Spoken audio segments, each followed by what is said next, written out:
Muy buenos días, doctor Abel Zamorano, presidente del Instituto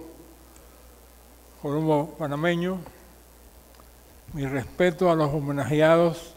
doctor Mario Galindo y Rogelio Carrillo.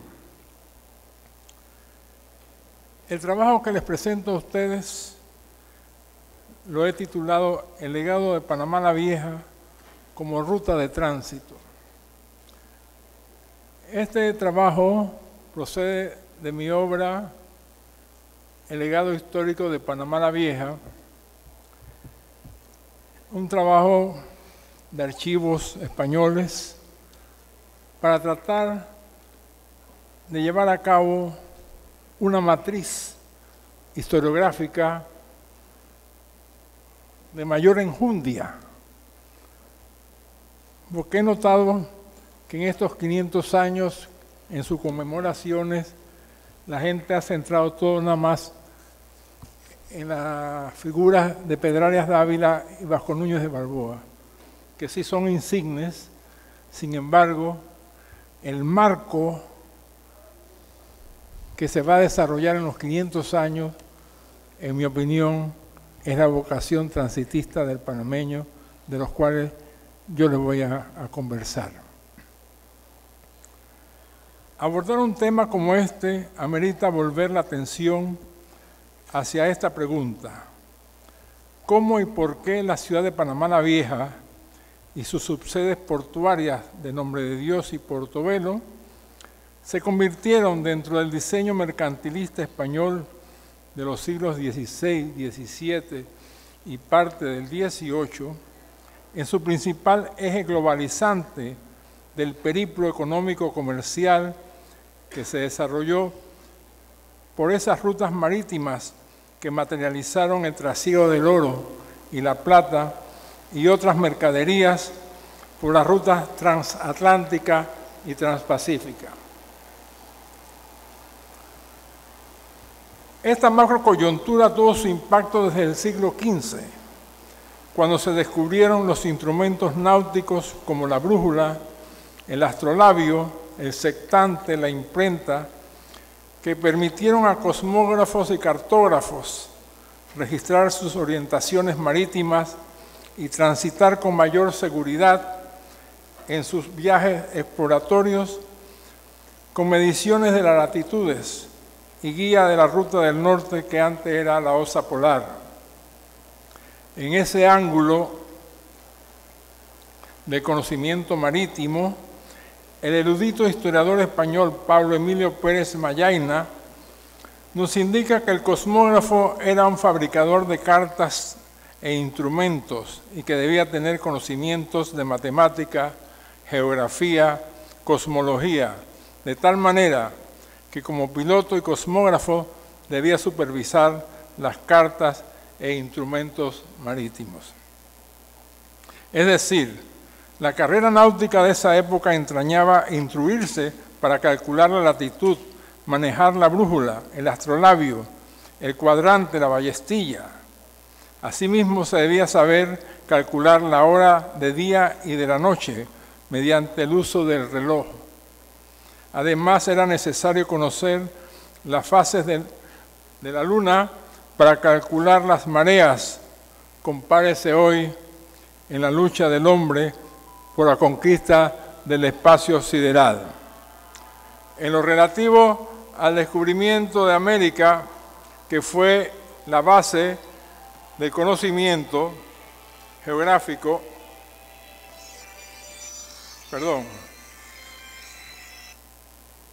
la base del conocimiento geográfico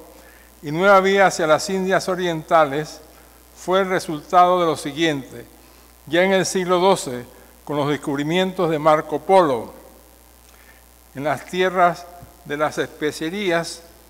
luego de atravesar el Mar Rojo y con la circulación de su obra por toda Europa,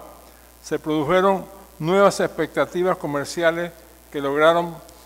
prosperar hacia finales del siglo XV, debido al desplazamiento hacia el mar por el occidente ibérico, puesto que por el mar Mediterráneo, Génova y Venecia controlaban su mayor mercado. Además, para esa fecha, el acceso por el Mar Rojo, que era una vía más directa hacia las Indias Orientales, estaba vedada por los turcos. Así surgió el desarrollo de la navegación exploratoria hacia el Atlántico, tarea inicialmente promovida por el rey de Portugal, Enrique el Navegante, con la creación de la escuela náutica y con el mejoramiento en la fabricación de las embarcaciones.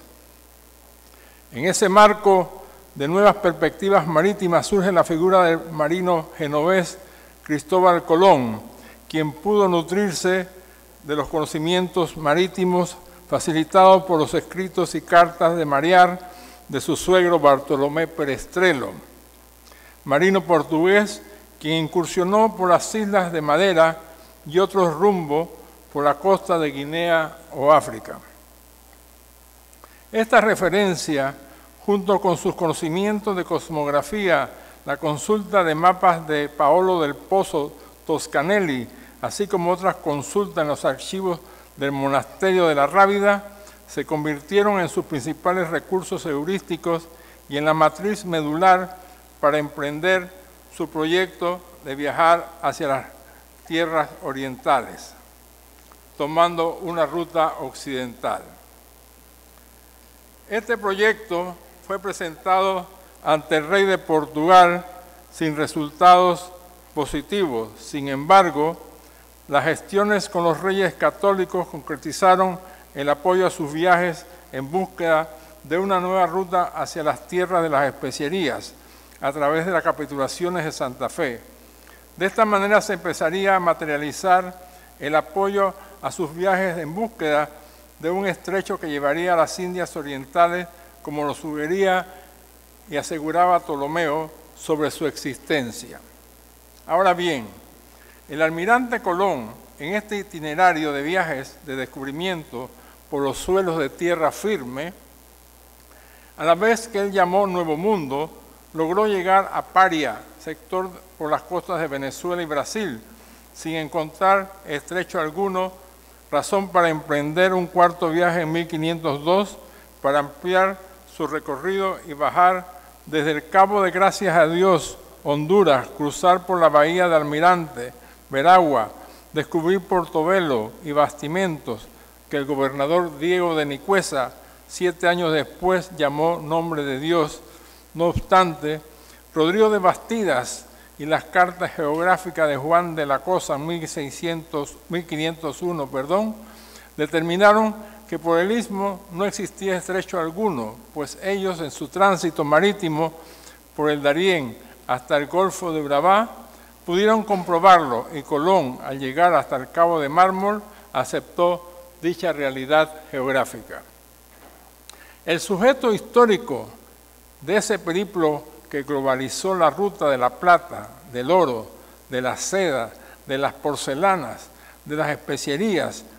inició su mayor proyección cuando Vasco de Gama descubre la India en 1498 y ya en el tiempo del siglo XVI, cuando Américo Vespucio, con sus viajes por las riberas de tierra firme, descubre la continentalidad del Nuevo Mundo, que el cosmógrafo Martín de Welsmüller bautizó como América en 1507, lo que expresó en un mapa para hacerle honor a Américo Vespucio. En ese perfil cartográfico aparece un estrecho que divide el continente en medio del istmo que Welsmüller llama Veragua, que a la postre no existía. No obstante, el descubrimiento del Mar del Sur por Vasco Núñez de Balboa el 25 de septiembre de 1513 fue lo que de plano transformó el conocimiento geohistórico de la época y a la vez permitió desarrollar nuevas expectativas para llegar a las Indias Orientales. Para este gran proyecto, el rey Carlos V contrataría a Fernando de Magallanes para que realizara una travesía hacia las Molucas. Este llegó hasta las Filipinas y ahí murió a manos de los indígenas en 1521, mientras que correspondió a Sebastián Elcano concluir el recorrido de circunnavegación en esa misma fecha. Se verifica así que la corona española marcó las directrices para encontrar esas nuevas rutas hacia las islas y tierras de las especierías. En el Istmo de Panamá se observa cómo la corona española también reconoció las misiones de Vasco Núñez de Balboa, otorgándole el título de adelantado del Mar del Sur y el cargo de gobernador de Panamá e Isla de Coiba, mientras que Pedrarias fue nombrado gobernador de Castilla del Oro, que comprendía el ducado de Veragua, las provincias de Panamá y Darién, es decir, su jurisdicción administrativa incluía todo el Istmo de Panamá e islas adyacentes. El gobernador Pedrarias Dávila llegó a Castilla del Oro en 1514 con el título de lugarteniente del rey y con una tripulación de alrededor de 1.500 hombres, entre ellos cosmógrafos, veedores, carpinteros de ribera, calafates, capitanes militares, escribanos, bachilleres y marinos, quienes al instalarse en la reducida villa de Santa María la Antigua del Darién, fundada en 1510 por Martín Fernández de Enciso, sufrieron una hambruna que produjo la desaparición física de la mitad de la tripulación aproximadamente, caos que produjo crisis administrativa en esa época. No obstante, Pedrarias Dávila, hombre ambicioso, de avanzada edad, emprendió entre sus primeras actividades la travesía del Istmo por el Darién para comprobar lo hazañoso del descubrimiento de Balboa, lo que despierta en él el afán de gloria. Estas otras tareas desarrolló la explotación de las minas de oro en el Darién y Panamá, a cargo de indígenas de encomienda, por lo cual fundó una casa de fundición de dicho metal para producir allí oro en polvo y en barras, pues también procesaban los objetos trabajados en oro por los tesoros indígenas que diversos capitanes obtuvieron como resultado de sus cabalgadas por los diversos cacicazgos del Istmo como Natá, Chirú y París. Por su parte, Balboa se dirigió al Golfo de San Miguel y se dedicó a construir algunos barcos con los cuales inició sus exploraciones hacia Levante, pues conocía de parte de los caciques Comagre, Pocorosa y Panquiaco sobre la existencia de las riquezas del Perú. No obstante, estas iniciativas provocaron la ira del gobernador Pedrarias, quien lo acusó de trabajar en ese astillero sin licencia del rey y que había falsificado o hurtado un sello para marcar oro. Fueron tan dificultosas las relaciones entre Pedrarias y Balboa que pese a que el obispo Juan de Quevedo intervino con el ánimo de armonizar la situación hasta el punto de llegar a promover el matrimonio de Balboa por poder con una hija de Pedrarias llamada Doña María de Bobadilla, sin embargo, no pudo impedir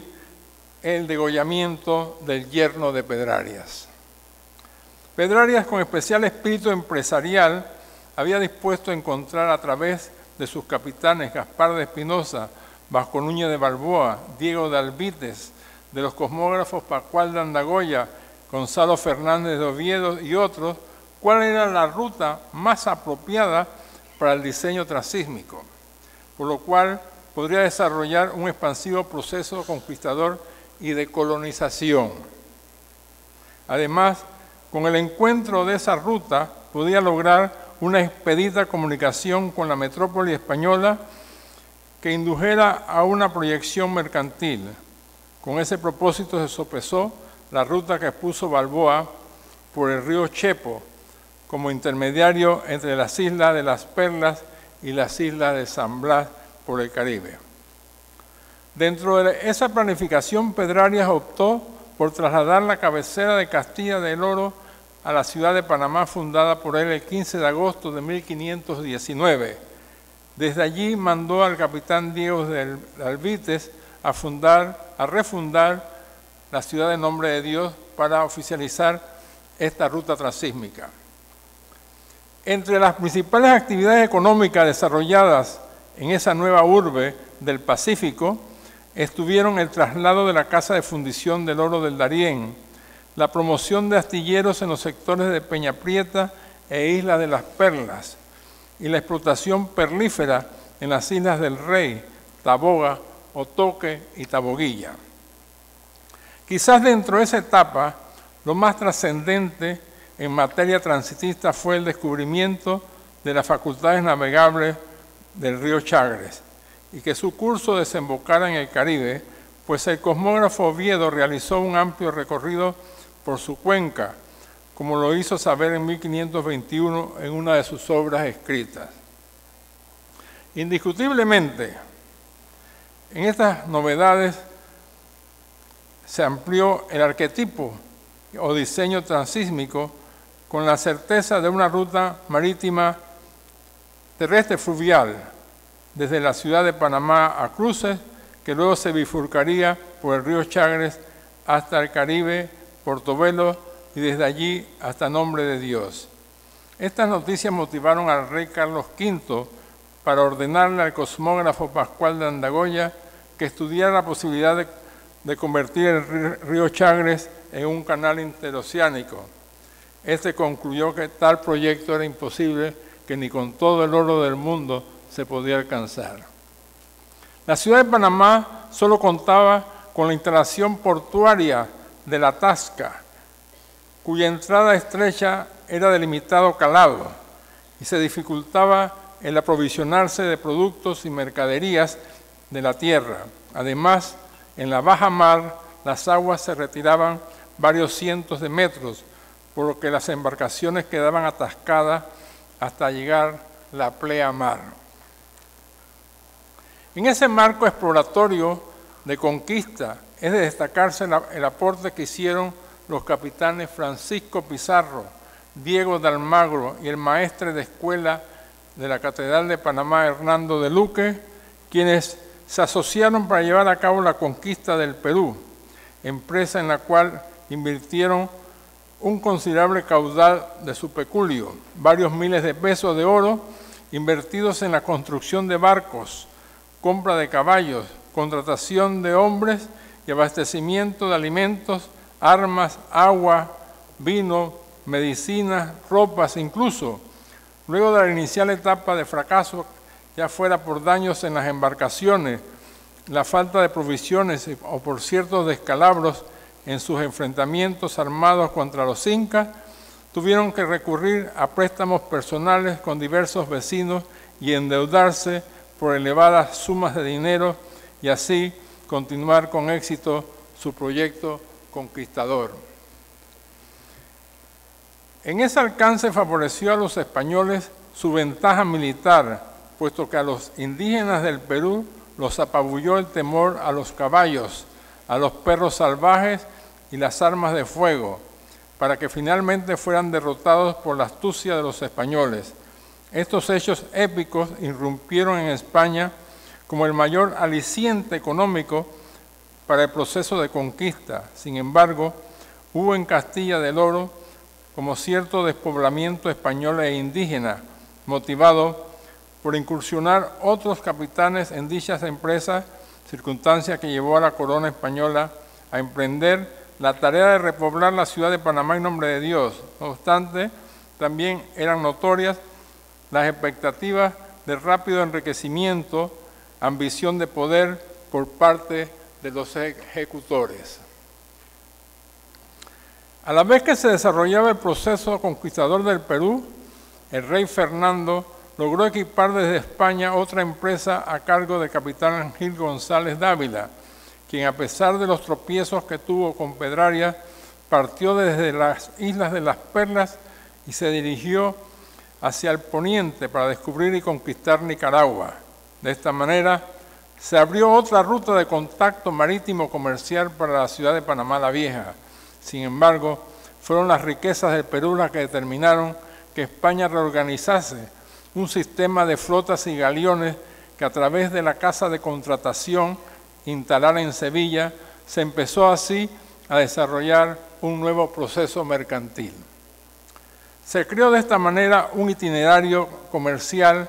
en que una escuadra de barcos anualmente partía desde Sevilla hacia Cartagena de Indias y Nombre de Dios, otra hacia La Habana y Veracruz, México, con el objetivo de abastecer a las colonias de mercaderías, alimentos de la dieta ibérica, ropas, armas, animales domésticos, instrumentos de labranza, ornamentos religiosos, libros y hasta personas, es decir, proveer de todo aquello que era menester en el desarrollo de la colonización. De allí surgió la idea de las ferias anuales en Nombre de Dios. Así coincidiría la llegada de la flota de galeones con la partida de la Armada del Mar del Sur desde el Perú, con una escuadra de barcos procedentes del Callao para hacer su travesía marítima hasta la ciudad de Panamá, con mercaderías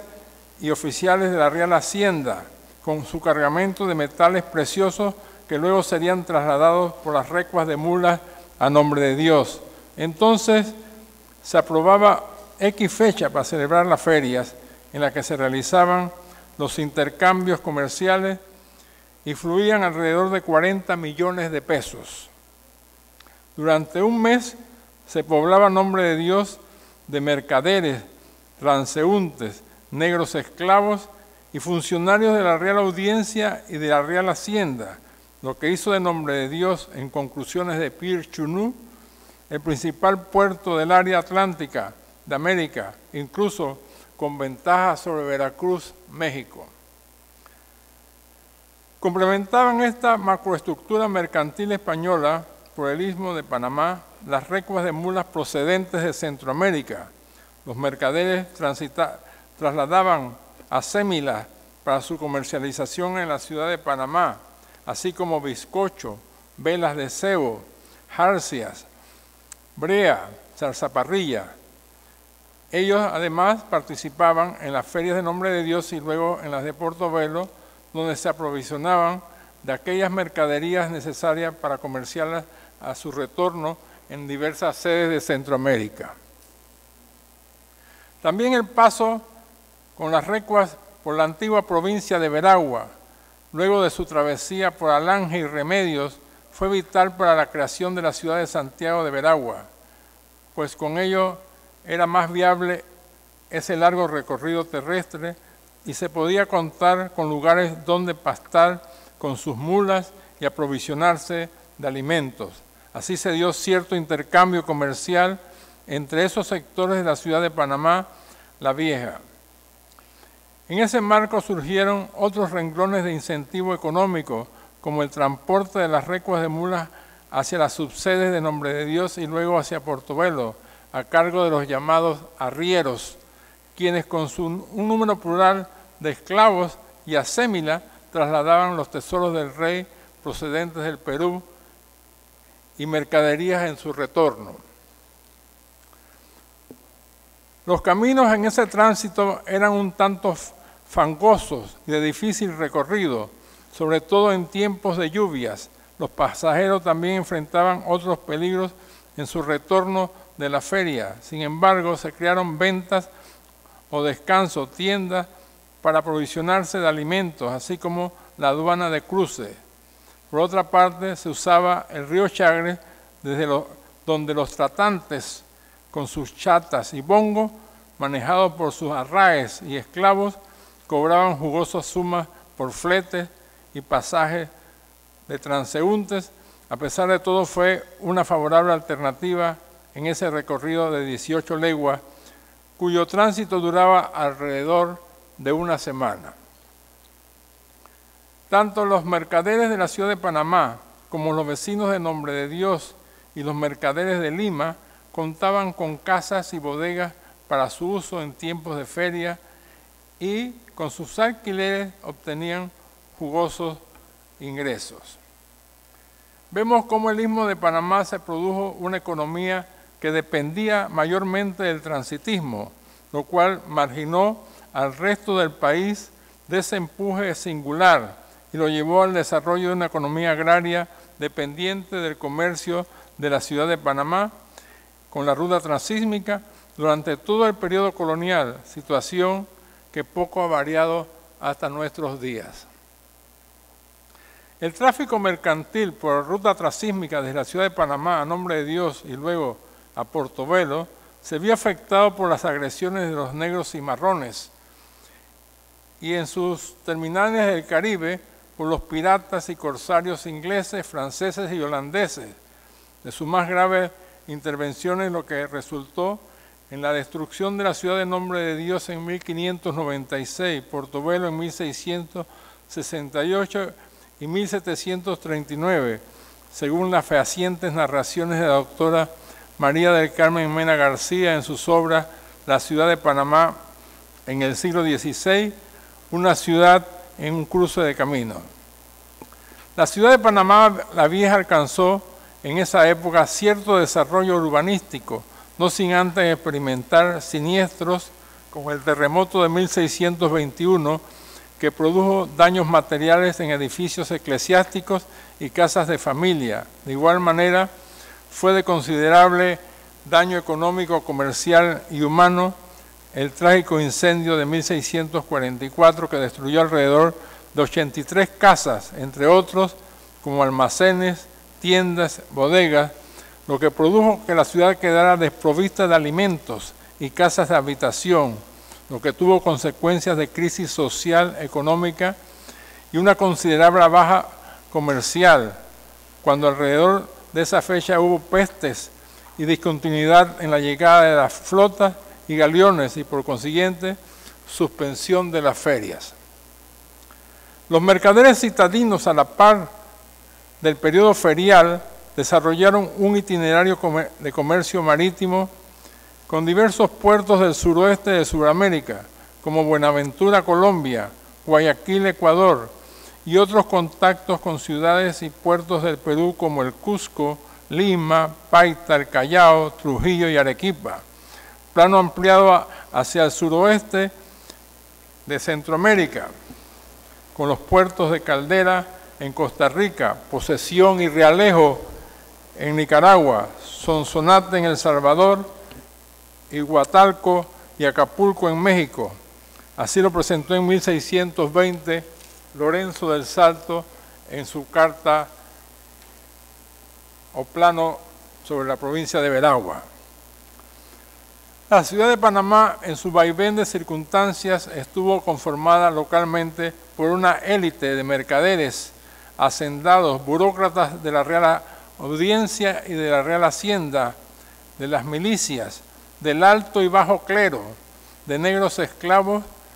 afrodescendientes libres, mestizos e indígenas, que en sus vivencias promovieron un sello de vocación transitista y convirtieron a dicha urbe en las subsedes portuarias del Caribe y en las comunicaciones mercantiles. La ciudad de Panamá la Vieja, además de sus relaciones intercontinentales, se proyectó como una urbe de atractivos negocios de parte de compañías foráneas como aquellas establecidas a principios del siglo XVII gracias a la riqueza perlífera del Golfo de las Perlas, donde había una compañía veneciana en Panamá. Además, hubo otra casa de comercio que era la de los genoveses en el trato de esclavos.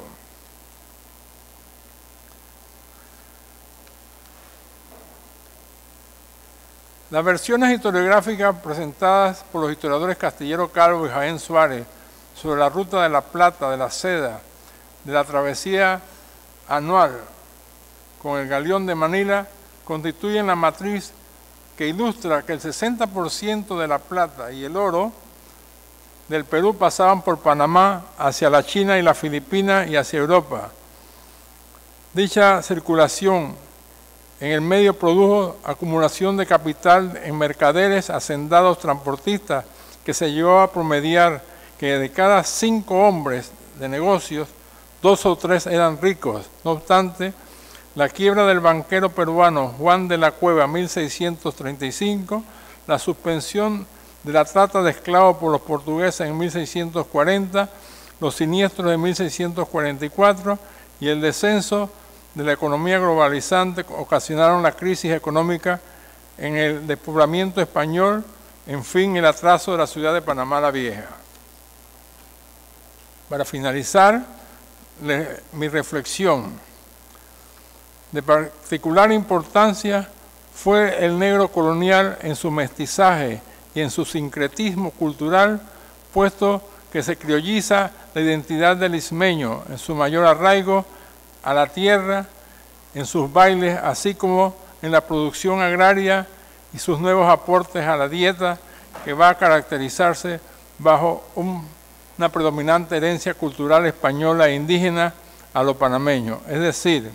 en esos mecanismos de aculturación, la Iglesia promovió la expansión religiosa por medio de las órdenes religiosas dominicos, franciscanos, jesuitas, agustinos descalzos, mercedarios, los de la Orden de San Juan de Dios y la Monja de la Concepción. De esta manera se acuna en la cultura barroca,